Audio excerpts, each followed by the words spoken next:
ओम शांति। आप सभी सज्जनों के बीच में पधार कर बहुत प्रसन्नता हो रही है।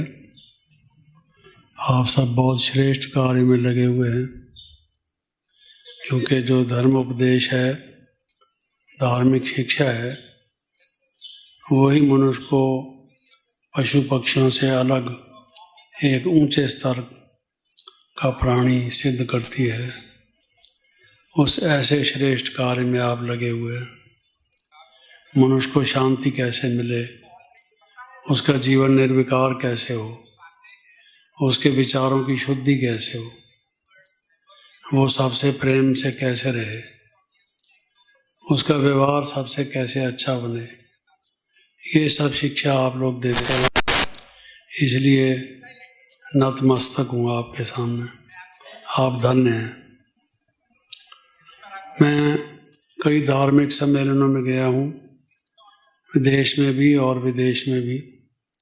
शिकागो में जो 100 साल के बाद जो पार्लियामेंट ऑफ रिलीजन्स हुआ था, उसमें भी आमंत्रित किया गया था, वहाँ मैं गया था। दूसरे भी जो सम्मेलन लॉस एंजलिस या और स्थानों पर होते रहे, इसी प्रकार से अपने देश में भी मैंने देखा कि मंच पर बहुत से धार्मिक नेता विराजमान हैं, विभिन्न संप्रदायों के, विभिन्न विचारधारा के और अलग अलग मत की पुष्टि करने वाले बैठे हैं। ज़रूर कुछ साधना भी करते हैं, कुछ त्याग भी होगा, कुछ वैराग्य भी होगा। उन्होंने जीवन अपना इसमें लगाया हुआ है, कुछ प्राप्ति भी हुई होगी, उसके बिना क्यों ऐसे करेंगे। ये मेरे मन का विचार था, लेकिन बहुत नज़दीकी से जब मैं देखता गया, ये मैं बचपन से लगा हुआ था इसी कार्य में, क्योंकि अभी मैं बहुत छोटा ही था।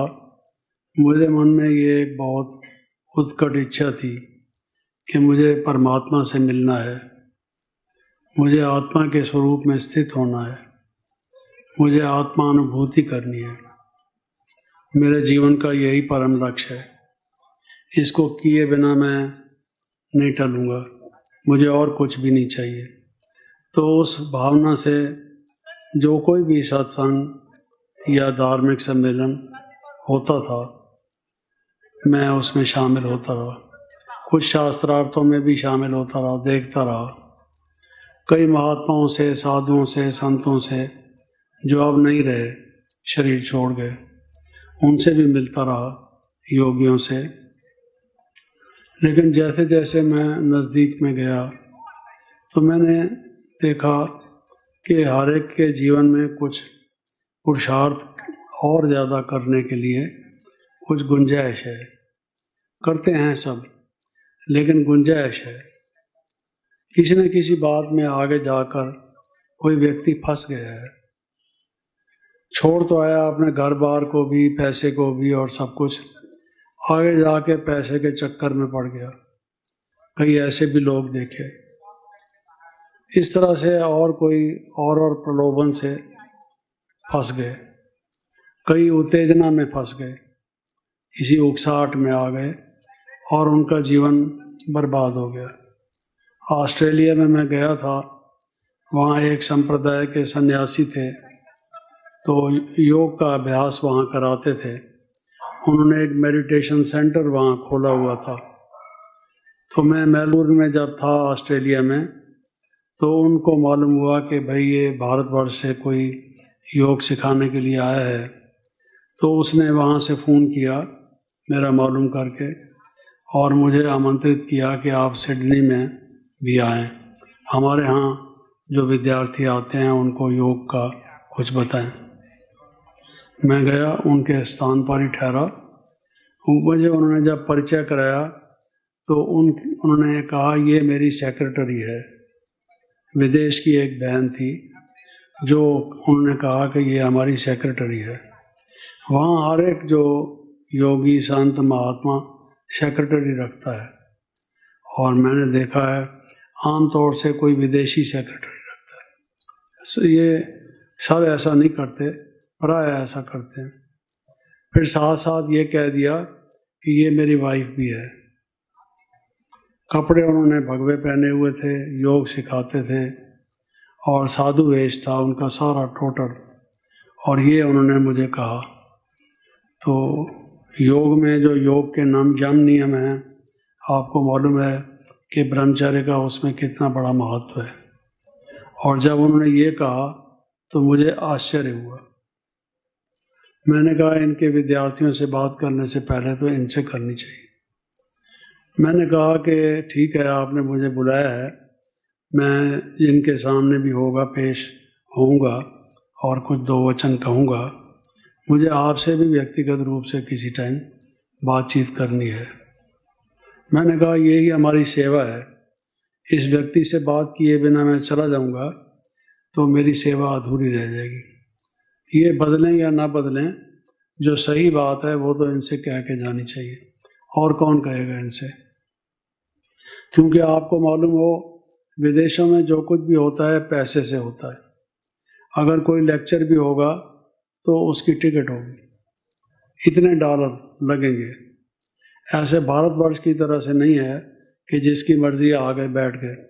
आपने पंडाल लगा रखा है और हर कोई आके बैठ जाता है, ऐसा नहीं है। वहाँ पर कोई भी आदमी आता है, उसकी फीस है, बिकती है। हर एक चीज़ बिकती है। योग भी बिकता है। मैं पहली दफ़ा गया था 71 में, सन 71 में। मुझे देखकर बड़ा आश्चर्य हुआ कि जो भगवान की दी हुई चीज़ है, भारतवर्ष का जो सबसे अनमोल उसकी जो निधि है, वो भी बेची जा रही है। हमें इस बात से खुशी होनी चाहिए कि अगर योग सीखने से किसी व्यक्ति के लाइफ में परिवर्तन आया है, उसके जीवन में शांति हुई है, उससे हमें आशीर्वाद मिलेगा, दुआ निकलेगी। बस यही हमारे लिए बहुत बड़ी बात है। फिर आश्रम है, स्थान है, चलते हैं तो यथाशक्ति यथा योग कोई अपना उसमें करता है, वो उसकी इच्छा है। वो भी मांगने की ज़रूरत नहीं है। इस ईश्वरीय विश्वविद्यालय के फाउंडर ने कहा है कि मांगना मरना अच्छा है मांगने से। कभी भी किसी से मांगना नहीं है। हाँ जी, इतने पैसे दो, ये मकान बनेगा, आप इतने पैसे दो। और दर्जे रखे हुए हैं। प्रसाद के भी पैकेट बनते हैं तो उसके भी ये इतने का प्रसाद है, ये उतने का प्रसाद है। उस प्रसाद की भी जो भावना उसके पीछे थी वो समाप्त हो गई है।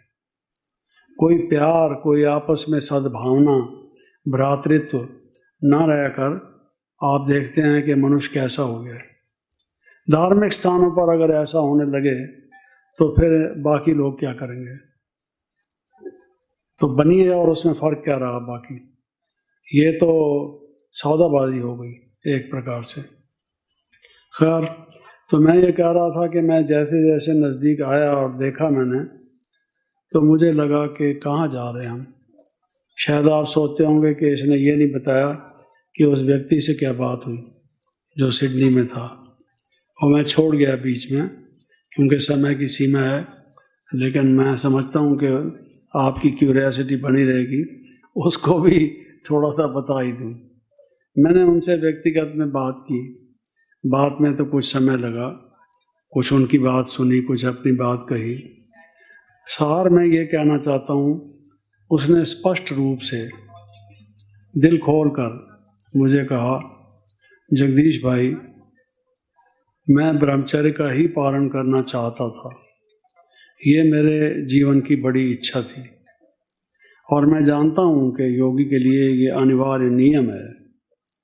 फिर मैंने ऐसा क्यों किया? आपने ठीक पूछा मुझसे। मुझे चाहिए था ऐसा कोई पूछने वाला। आपने एक दफ़ा फिर मेरी आत्मा को जगाया कि क्या कर रहे हो तुम। ये अच्छा लगा है मुझे। आपने क्यों पूछा मेरे व्यक्तिगत जीवन के बारे में? ये मेरा अपना मामला है, दूसरा कोई इंटरफियर क्यों करे? ऐसा मैं नहीं कहता। आपने जो पूछा मैं उसकी सराहना करता हूँ, मुझे अच्छा लगा है। लेकिन बात यह है कि मन से मैंने इस विकार को जीता नहीं था। दंभ था, दबाया हुआ था। तो मैं चलता था संसार में, मेरी दृष्टिवृत्ति ठीक नहीं थी, उसमें ब्रह्मचर्य नहीं था। इंद्रियों के रीत से ब्रह्मचर्य का पालन तो करता था, लेकिन बहुत मजबूरी से, लाचारी से। मुझे कोई मार्गदर्शक नहीं मिला जो मुझे शायद ऐसा कोई रास्ता बता दे जिससे ब्रह्मचर्य मुझे लगे यही तो जीवन है, ये नेचुरल लाइफ है। नेचुरल लाइफ नहीं लगी, लगा कि ये कोई ज़ोर ज़बरदस्ती करने की बात है। तो मैंने सोचा कब तक ऐसा करूँगा, बल्कि मुझे ऐसे लोग बहुत मिले जो ये कहते रहे कि कब तक तुम ऐसे करोगे। हाँ जी, जीवन में कोई साथी चाहिए भाई, कोई सुख दुख का देखने वाला चाहिए। और अलग अलग तरीके से लोगों ने मुझे गिराने की कोशिश की। उन्होंने ये नहीं समझा कि मेरा लक्ष्य कुछ अलग है। तो मैं गिर गया और आखिर मैंने फैसला किया कि मैं विवाह कर लूँ। मैंने कर लिया, अब कर तो बैठा हूँ। अब आप मुझे ये बताओ कि कैसे मैं इस चीज़ से छूटूँ, मेरे जीवन में वो पवित्रता हो, मन में वो शुद्धि हो। रोज़ बात प्रार्थना करते हैं, विषय विकार मिटाओ पाप हरो देवा। तो विषय विकार मिटाएं कैसे? भगवान से प्रार्थना कर देते हैं और हम कुछ करते नहीं। हे अर्जुन, तू ज्ञान रूपी तलवार से काम रूपी शत्रु को मार, लेकिन मेरे पास ना तो तलवार है ऐसी जो इस शत्रु को मार सकूं, है नहीं, और इसको पूर्ण रूप से शत्रु समझूं, इसको दोस्त समझ लेता हूं कई दफ़ा। तो ये मेरे मन की हालत है। तो थोड़ा सा संक्षेप में मैंने आपको बताया इसके विषय में। तो इस तरह से मैंने देखा कि जो चलते चलते साधना की बजाय उसने व्यवसाय बना लिया था, पैसे लेते थे। और भी कई लोगों के किस्से सुनाऊं, बहुत बड़े बड़े योगी भारतवर्ष के, उनके आश्रम यहाँ भी वहाँ भी पैसे लेते हैं, टिकट अच्छी तरह से लेते हैं। मुझे भी उन्होंने बहुत कहा तुम क्या कर रहे हो, विदेशियों ने हमें लूटा है और आप फ्री दे रहे हो योग, हमारे पास इंडिया में और चीज़ है ही क्या, इससे ही हम लोग इनसे पैसा वसूल करेंगे, ऐसा ऐसा बोलते थे। मैंने कहा भाई ये तो भगवान की देन है, हमारे बुजुर्गों की देन है, ये तो किसी की सेवा के लिए बहुत बड़ा साधन है, आप ये क्या कहते हैं। लेकिन बिगड़ चुके थे। तो अब उन सब बातों को देखकर हम एक बात के ध्यान में, मेरे जो मन में है, संक्षेप में 2-3 बातें वो कहना चाहता हूँ, जो सब में कॉमन है, सब धर्मों में, सब संप्रदायों में। उसको हम लोग अगर ध्यान से करें तो फिर से पवित्रता की हम गंगा बहा सकते हैं, एक दफ़ा सबके मन को निर्मल कर सकते हैं, जीवन सबका सुखी हो सकता है, ये बदल सकता है नक्शा इसका। जो भारत इतना महान था, जिसका इतना गायन था, जो जगत का गुरु माना जाता था, फिर से वैसी उसकी स्टेज हो सकती है। हमारी अपनी जो इच्छा है कि ईश्वरानुभूति हो और हमारा जीवन सात्विक हो और उसमें कोई भी बुरे विचार ना आए, तो उसके लिए भी वो पूर्ति हो सकती है। उसमें एक बात तो ये है कि जितने भी धर्म हैं वो ये कहते हैं दया धर्म का मूल है, पाप मूल अभिमान, दया धर्म का मूल है। ये बहुत कितने अच्छे शब्द लगते हैं। हर एक किसी भी आप रिलीजन में चले जाएं, प्राणियों पर दया करो, जियो और जीने दो, ये धर्म का पहला सिद्धांत है। अगर मारो काटो किसी धर्म का सिद्धांत है तो धर्म नहीं है, वो मिसनोमर है, गलती है शब्द प्रयोग उस शब्द की। तो मुसलमानों के यहाँ जाएं और रहमानुर रहीम, जो भी आप कुरान का पहला कोई भी चैप्टर खोलेंगे, रहमानुर रहीम, वो परमात्मा, वो खुदा जो है वो रहमान है, रहीम है, रहम करता है। बाइबल में आप देखें गॉड इज़ मर्सीफुल, परमात्मा जो है दयालु है। कोई आदमी जब दुखी होता है, जब कोई उस पर जुल्म करता है, सताता है, उससे बेइंसाफ़ी करता है, बहुत उसको परेशान करता है, तो भगवान को कहता है हे दयालु प्रभु, हे कृपालु प्रभु, आपकी कृपा का हाथ मेरे ऊपर चाहिए। भगवान का जो और गुण हैं, सब लोग जब भगवान के गुणों का वर्णन करते हैं तो उसमें ये दया और कृपा मुख्य रूप से इसका वर्णन करते हैं। तो एक तो मैं ये समझता हूँ कि ये सब धर्मों में कॉमन चीज़ है। और ये आप देखिए, सिख धर्म में हम जाते हैं, सर्वत्र का भला, सबका भला हो। सबका भला कैसे होगा बिना दया किए हुए? हर एक धर्म में ऐसी है।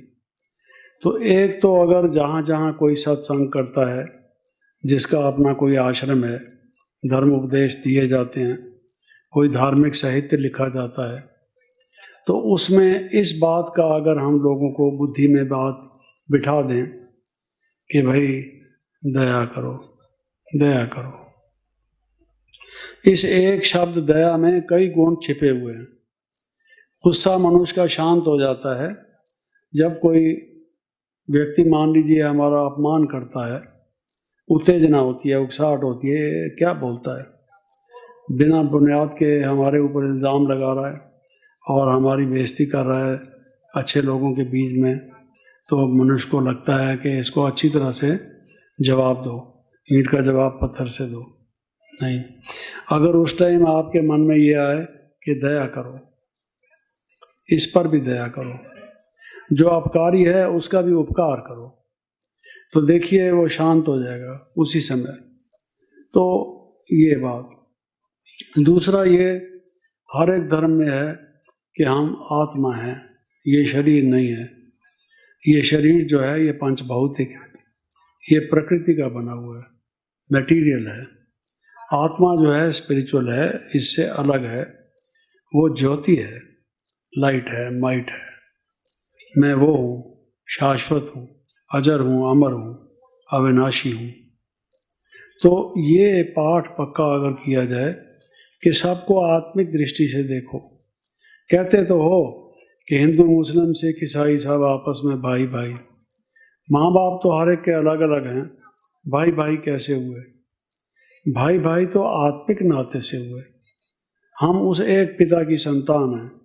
इसलिए हर एक धर्म में यही कहता है। बाइबल में अगर आप देखें, आवर फादर इन हेवन, आए हमारे आसमान में रहने वाले बाप। देखिए, हर कोई की मान्यताएं थोड़ी अलग अलग भी हैं, लेकिन परमात्मा को पिता मानते हैं। इसी तरह से तुमेव माता च पिता तुमेव, हे भगवान आप हमारे माता पिता हो, है जी। सिख धर्म में तुम माता पिता, हम बालक तेरे, तो भाई तुम हमारे माता पिता हो।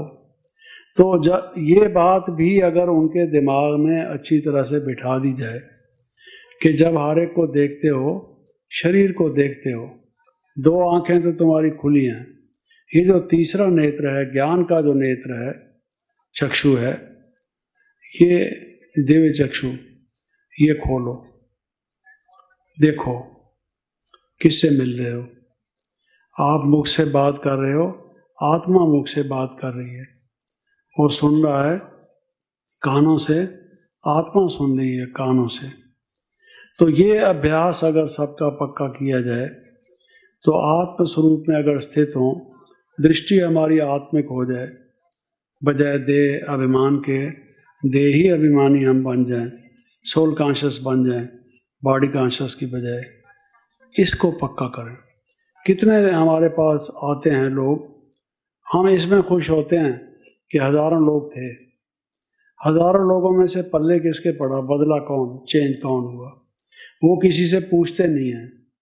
हम बैठकर उसको समय देकर उसका कोई चिट्ठा लेते नहीं हैं और ये समझते हैं कि संख्या बढ़ रही है, लोगों को अच्छा लग रहा है।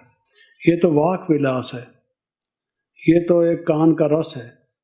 बोलने का किसी किसी का एक आर्ट होता है, वो दूसरों को अपनी शब्दों से मोह लेता है। ये नहीं, मनुष्य के मन में परिवर्तन कीजिए।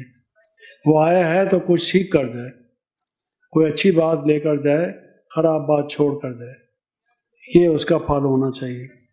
तो ये हमारा एक ध्यान रहे कि हम सबको यही शिक्षा दें, तुम आत्मा हो, आत्मवत देखो। सबको। और जब आत्मा है, भाई भाई हैं, तो हमारा माता पिता पिता कौन है? कहते हैं गॉड इज लाइट, अल्लाह एक नूर है, परमात्मा एक ज्योति है, वो अजूनी है, वो की योनि, उसका कोई शरीर नहीं है, वो निरंकार है, उसका जो साकार रूप है नहीं है, लेकिन वो परमात्मा इस प्रकृति की देह में माता पिता के यहाँ से जन्म नहीं लेता है। गीता में भी है कि मेरा जन्म दिव्य है, मैं साधारण मनुष्य की तरह से जन्म नहीं लेता हूँ। तो वो जो अव्यक्त मूर्त परमात्मा है, लाइट है, वो क्या है? लाइट, उसका थोड़ा सा अब यहाँ आए हैं, अगर थोड़ा सा ध्यान दें, हम लोगों को जो उसकी कृपा प्रसाद के रूप में मिला है, हम शेयर करना चाहते हैं आपसे। अगर आपको उससे कोई चीज़ मिले, लाभ हो, तो दूसरों को बांटिए। प्रसाद अकेला नहीं लिया जाता, बांट के खाया जाता है, उससे कईयों का भला होगा। और चौथी बात जो है वो ये है कि दैवी संपत्ति, जो दिव्य गुण हैं, लोगों का ध्यान उस तरफ हम खिंचवाएं कि दिव्य गुण धारण करो। संतोष, मधुरता, नम्रता, सहनशीलता, गंभीरता इत्यादि जो दिव्य गुण हैं, इनका ह्रास हो रहा है। ये धर्मग्लानि जिसको कहा जाता है, वो उसके लक्षण यही है कि इनकी जो है ये लुप्त होते जा रहे हैं। इन चार बातों पर अगर सभी धर्म ध्यान देने लगें, सम्मेलनों में भी इस बात की चर्चा हो कि ये कार्य कैसे किया जाए, इसको आगे कैसे बढ़ाया जाए, तो फिर मैं समझता हूँ कि कल्याण जल्दी हो जाएगा।